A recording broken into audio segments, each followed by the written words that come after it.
Let's talk about talk. Let's go deep. We all have something to share. KnolShare with Dr. Dave. What is the importance of belonging? And why do we all need to belong somewhere? It is built into our human nature. Learn how the powerful philosophy of Ubuntu helps to deliver a simple roadmap to building positive teams and relationships, improving engagement and performance. Get your copy of Belonging and Healing, Creating Awesomeness for Yourself and Others by Dr. Dave Cornelius on Amazon.com. Welcome to the KnolShare with Dr. Dave podcast. I'm Dr. Dave Cornelius, your host. We're continuing the series Resiliently You to discover what makes people resilient to build resilient organization and sense belonging and healing. My guest today is Lorienne Nseka, corporate private attorney at Scaled Agile Inc. So, hey, Lorienne, welcome. And let's just go on and start with an elevator pitch and let's talk about your superpower a bit. Like Dr. Dave shared, my name is Lorienne Nseka. Most people call me Lo. I'm a corporate attorney at Scaled Agile. I specialize in privacy and copyright law for SAI. We handle a wide range of contractual transactions for them. SAI is a business agility consulting service provider, and we help companies to become more confident in responding to their ever-changing economic market, to scale their transformation while sustaining outcomes. And most importantly, we help companies empower their employees. I think being a lawyer is a superpower in itself. Our job is to think critically, and we're taught to question everything, cross-examine everyone, people you're dating, your family, your friends, and we're taught discipline with how law school is structured and how hard it is. So we gain the ability to break down any problem, examine it, and put it all back together again. And that's not something that everyone could do. And my personal power is my drive and my determination. I'm an extremely motivated individual. When I commit to something, I'm set and I'm determined to succeed. And my motivation enhances my capability of thinking. It helps me generate ideas. And I'm always thinking and trying to find new creative ways to reach my goals. So given my life journey, which is a subject for another podcast, I would not be where I am today without my superpower of motivation and drive. So how do you define resilient people? Resilient people, I'm going to start this off with a story. My father was born in a small village in the Democratic Republic of Congo. His mom was blind his whole life, and both of his parents died at a very young age, or when my dad was at a very young age. So he grew up as a poor orphan in a third world country. And before my dad retired, he just retired last year. He was an aerospace expert consultant for all of Central Africa. He's helped his siblings move his family to America. He's brought, obviously, me and my whole siblings here. He's helped my mom move her whole family to the US. And that's a big deal for people that are from a third world country. My dad's he's a successful man, but his most proud accomplishment is the fact that he takes care of orphans, helping them see that there's hope and that bad things do happen to us in this world, but there is people out there that care. And if you keep pushing for your goals, you will accomplish great things. And I say all this to say that I define resilient people as people who are able to adapt and do better than the traumatizing situation that they've been through. And not only that, but they have the capability of reaching back and helping people in the same or similar situations to realize that they too could make it. And that's what I think a resilient person is. No, that's an excellent response, and really just, speaking about your dad, who's overcome and has done so much great things. So that's really great to hear. Yeah. So go ahead. I was just going to say, I get most of my drive and motivation from him. So I'm very proud of him. That's so, that's so awesome to hear. So in terms of now, what makes you resilient, right? You said you have this great story, so you got to bring it. I mean, I'm resilient because, like I said, I've been through a lot. And you wouldn't know unless I opened up my mouth to tell you. Most people, even like close friends, I don't share it with. Not saying that this is a good thing, but I don't like people to have sympathy for me. But like, for example, one of my core memories as a child is hiding under a bed because I was terrified. There was a war zone going outside of my home in the Democratic of Congo. I'm resilient because I grew up, or I'm from an impoverished country where education and women are not valued, and most women are uneducated. I'm resilient because even through everything that I've been through and the circumstances that I come from, I still have the ability to be empathetic and understanding to others and what they're going through without thinking about my own scars. And I have this stubborn voice in my head that's always pushing me and telling me never to give up, even though I'm faced with challenges. And that's what makes me resilient. Well, obviously, you have it. You have the right energy that you bring to the table, and that's really important stuff, right? Absolutely. So I'm just wanted to figure out. So why is resilience an important skill to nurture in a world that is volatile, uncertain, complex, and ambiguous, which we call VUCA? Resilience is an important personality trait to have because, like you said, it's a volatile world. This world is mean. People kick you down when you're already down, and they'll make fun of you when you need support. So you need resilience to be able to overcome things that the world will throw at you. Once in a while, we even have to go through things that we don't necessarily, it's unavoidable, and we still have to deal with the consequences. However, despite all those horrible things, when a person is able to reach for their resilience, they power and triumph over the obstacles instead of surrendering to it. You gain something from the experience. If you just succumb to the pain of this world, you really gain nothing. That's so true. If you allow yourself to fall into that space. So oftentimes, as an attorney, how do you guide organization leaders to create an environment that enable people to find, I guess, sense of belonging? Well, I never go hunting down for these scenarios of, people feeling non-inclusive.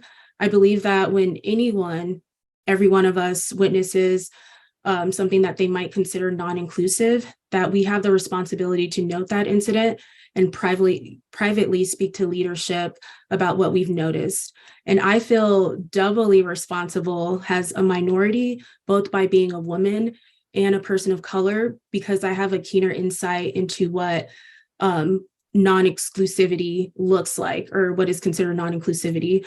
So the goal is not to bombard leadership with accusations, as more than likely those accusations, leadership likely just doesn't realize what's happening. But if you sit down with them, talk to them privately, and you provide them examples of how the situation could have been handled in an inclusive manner, and clearly explain to them, how to be inclusive in the first place, that's how I go about it. But as an attorney who works for an organization that speaks to business agility, or an agility in general, right, that speaks to inclusivity of everyone, how do you actually maneuver that at SAI? So at SAI, I would say giving every customer and everyone fair treatment. But in terms of internally in our organization, because I have this superpower of controlling, of working with contracts and stuff, I'm able to ensure that we're including everyone. So okay. Employment way, like employment contracts and all that. So do you think organizations gain any tangible benefit if their employees have a sense of belonging? Definitely, most certainly. The goal of the sense of belonging is to make the company feel more like a cohesive functioning group, which then turns the employees to feel responsible for the work that they're contributing to. It gives the employees a larger sense of pride in improving their quality of work, because at that point, you don't want to turn in anything crappy, because you're like, oh, I belong here. Everyone's going to see this. And when employees have a sense of belonging, they work harder because they feel like the company's success is their own personal success. Yeah, very succinct. Yeah. So, yeah. So in terms of just language, the kind of language that you would want to, do you believe would increase the community of belonging? Using gender neutral pronouns and using language that could be understood by all ages. For example, not using slang that only a certain age group could understand, because then people get uncomfortable. And on a different side note, something that might not be considered language necessarily, but I think it's crucial to building your community, building the community sense of belonging, is acknowledging contribution of others, especially how people are helping the company or the community. So just putting those people out there and being like, hey, these people are doing a great job, that helps build that cohesive environment. So what about things like psychological safety, right? I mean, how we in the Agile space, it's one of those attributes that we welcome in our teams. How is that? How does that help us to build a stronger sense of belonging? What do you mean by psychologically? In terms psychological safety?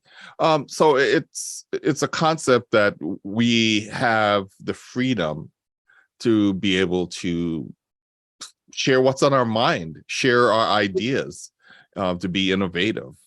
Oh yeah, absolutely. I agree with that too. Being able to speak up, for example, how we were talking about, what do you do when you feel or you see non-inclusive situations happening? If you're at a place where you're able to speak up, or even when you're wrong, you feel comfortable speaking up, that also builds a sense of belonging. So just having that ability and free will to speak and will to think definitely increases the belonging. Oh, without a doubt. So I'm going to ask you a personal question, because you just came back from your honeymoon. Where did you go? Jamaica. Yes. Oh, it was so amazing.